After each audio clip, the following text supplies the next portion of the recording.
샬롬 4월 24일 수요일 아침입니다.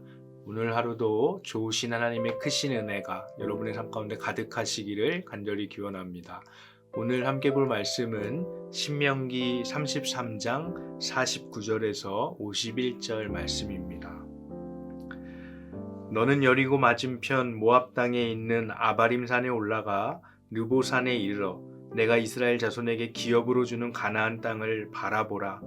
내 형 아론이 호르산에서 죽어 그의 조상에게로 돌아간 것 같이 너도 올라가는 이 산에서 죽어 내 조상에게로 돌아가리니 이는 너희가 신 광야 가데스의 무리바 물가에서 이스라엘 자손 중 내게 범죄하여 내 거룩함을 이스라엘 자손 중에서 나타내지 아니한 까닭이라. 아멘. 참 안타까운 이야기가 오늘 성경 말씀에 기록되어져 있습니다. 모세오경의 모든 이야기 가운데 가장 슬픈 이야기라는 생각이 듭니다. 하나님의 종 모세가 가나안 땅에 들어가지 못하고 르보산에서 그저 가나안 땅을 바라보고 죽을 것이라는 하나님의 예언의 말씀입니다. 80세에 하나님의 부르심을 받았습니다. 40년 동안 하나님의 종으로서 이스라엘 백성들을 목자와 같이 그렇게 인도했습니다.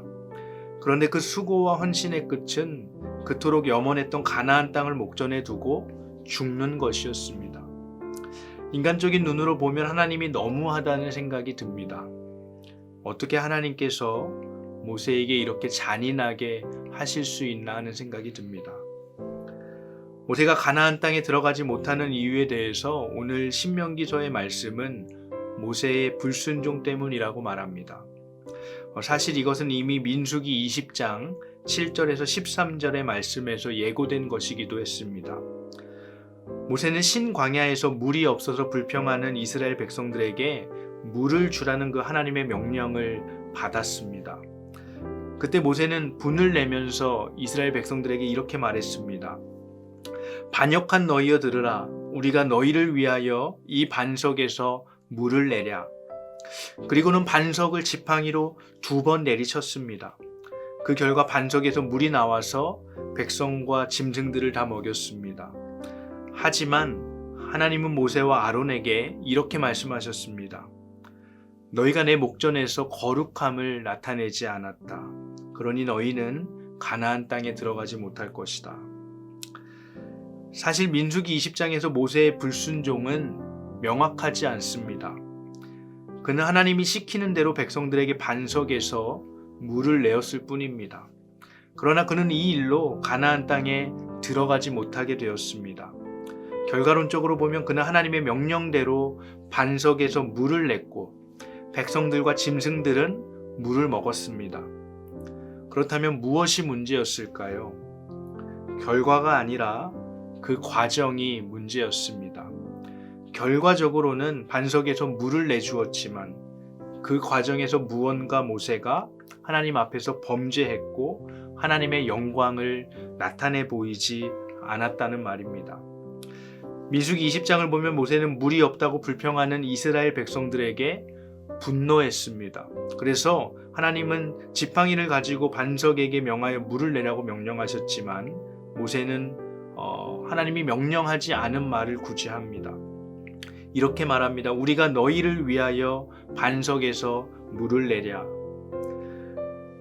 모세의 말을 보면 마치 자신이 물을 주는 주체인 것처럼 그런 인상을 줍니다. 거기다가 분노한 모세는 그들에게 물을 주기 싫지만 억지로 주는 것 같은 그런 인상을 줍니다. 결과적으로는 물이 나왔을지 모르지만 그 과정에서 모세는 하나님을 온전히 신뢰하지 않았습니다.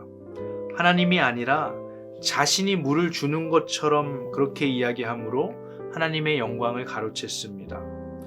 백성들을 긍휼히 여기고 물을 주고자 하시는 그 하나님의 마음을 무시했습니다. 여러분, 분노와 혈기는 때로 하나님이 아닌 나 자신을 앞세우게 만듭니다. 그리고 모세처럼 경험이 있고 신앙생활을 오래 한 사람일수록 이러한 누를 범하기 쉽습니다. 한 번의 실수로 가나안 땅에 들어가지 못한 모세의 모습은 정말 너무나 슬픈 장면입니다. 그러나 신명기서는 이를 통해서 우리들에게 하나님의 말씀에 온전히 순종하는 것이 얼마나 중요한지를 가르쳐 줍니다. 말씀에 대한 순종의 축복과 불순종의 저주를 다루는 와중에 모세의 그 불순종과 죽음의 이야기가 기록되어져 있기 때문입니다. 사랑하는 여러분, 오늘 우리는 나를 하나님보다 더 앞세우고 있지는 않습니까? 상황과 환경에 대한 불평과 분노 때문에 하나님의 일을 마지못해 감당하기는 하지만 그 과정 속에서 하나님보다 나를 더 앞세우고 계시지는 않습니까? 잠깐 멈춰서서 하나님의 말씀에 귀 기울여 보시기 바랍니다.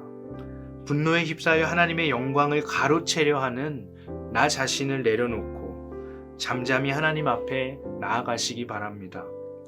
하나님의 말씀을 온전히 분별하여서 그 말씀 가운데 온전히 순종하는 저와 여러분들 되시기를 주님의 이름으로 축복합니다. 이 시간 함께 주기도문으로 기도하겠습니다. 하늘에 계신 우리 아버지여, 이름이 거룩히 여김을 받으시오며 나라가 임하시오며 뜻이 하늘에서 이루어진 것 같이 땅에서도 이루어지이다. 오늘 우리에게 일용할 양식을 주시고 우리가 우리에게 죄 지은 자를 사하여 준 것 같이 우리 죄를 사하여 주시옵고 우리를 시험에 들게 하지 마시옵고 다만 악에서 구하시옵소서. 나라와 권세와 영광이 아버지께 영원히 있사옵나이다. 아멘.